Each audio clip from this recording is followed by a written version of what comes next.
It is time for my fourth best-in-class weaponry guide for Title Update 6 as we again sort through the sweeping changes that the Division 2 installed on October 15th.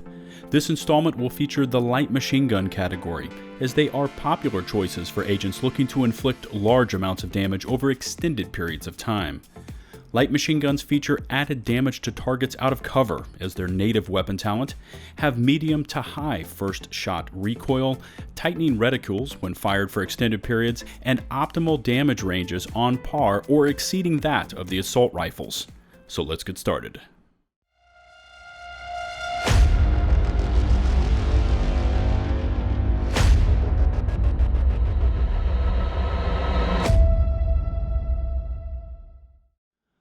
LtBuzzLitebeer back for more Division 2 number crunching, and I felt it was a good idea to review the LMGs so that agents will have a good foundation for what weaponry is best to look to loot and equip for their builds. This ranking is based on the adjusted weapon damage ranges for TU6 and takes into consideration the latest and most accurate information we have available. For each weapon, I will give you their Title Update 6 cyclic DPS ranking as well as my general impressions of each. For my comparisons, I have chosen to use damage figures with the weaponry using no mods except for the gunner spec 50 round large pouch for the belt fed variants or the 20 round sturdy extended magazine for the box mag models.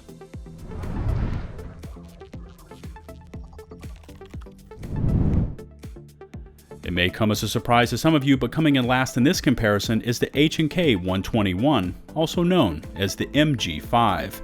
And I say it may be surprising, as the MG5 has so many positives going for it.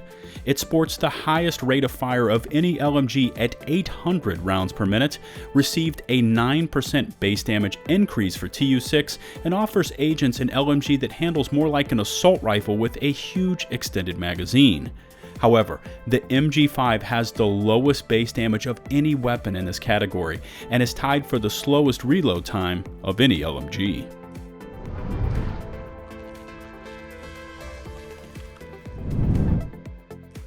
Beating the MG5 by nearly 4% to take 6th place in this comparison is the exotic Pestilence LMG, which is based off the M249 chassis. TU6 was very kind to the Pestilence, and that it received a massive 20% base damage increase, making it more competitive to other weaponry in this comparison.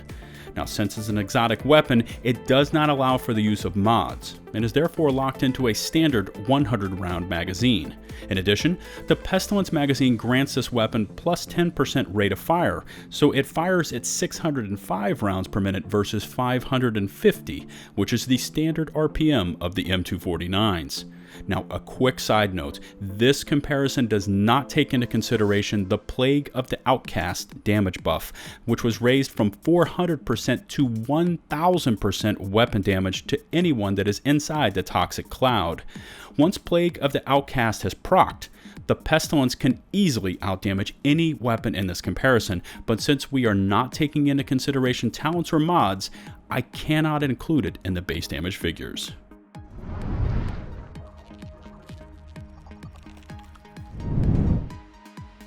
Taking 5th place by just 1% is the L86, which is the only weapon in this comparison firing a 5.56 round and therefore uses the standard attachments for that caliber of round, like those of the assault rifles. The L86 is not bad overall, as it received a 6% base damage increase for TU6, has the 3rd fastest rate of fire at 610 rounds per minute, is tied for the fastest reload times at just 2.5 seconds, and features a damage model close to that of the M249. However, it is held back by the low 30-round base starting magazine and can only be bolstered by 20 rounds by equipping the 5.56 sturdy extended mag.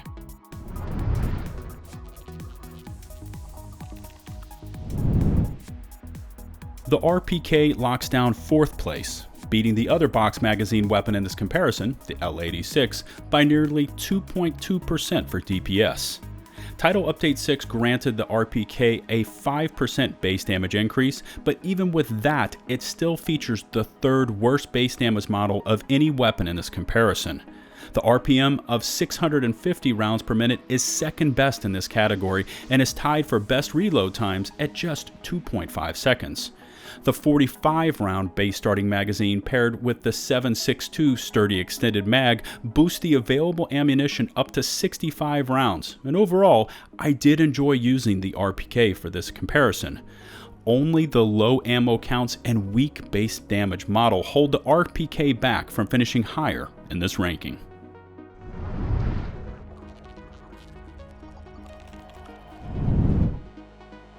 Title Update 6 was not kind to the M60, as it received a massive 10% base damage decrease. But even so, it is still able to boast the highest base damage model of any weapon in this comparison. The M60 is an interesting paradox of stats in that it has the slowest RPM at just 500 rounds per minute and slow 5.5 second reload times. But in contrast, it has the largest optimal damage range and highest base damage model. With the heavy pouch, the M60 can reach 150 rounds of ammunition on tap and is still a punishing weapon when used correctly. But even with its positives, the M60 barely took third place by just 0.2% over the RPK.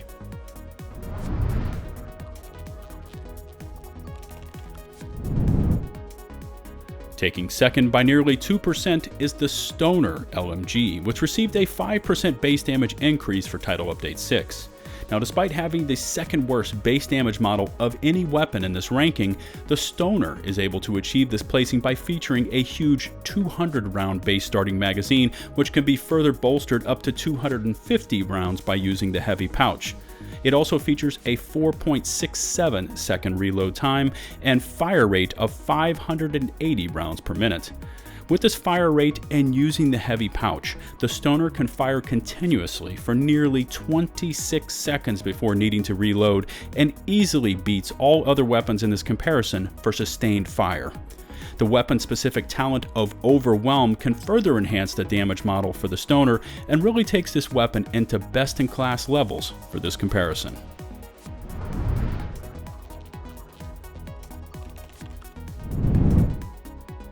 Beating the Stoner by just 0.2% for tops in this comparison is the M249, despite receiving a 4% base damage decrease for TU6.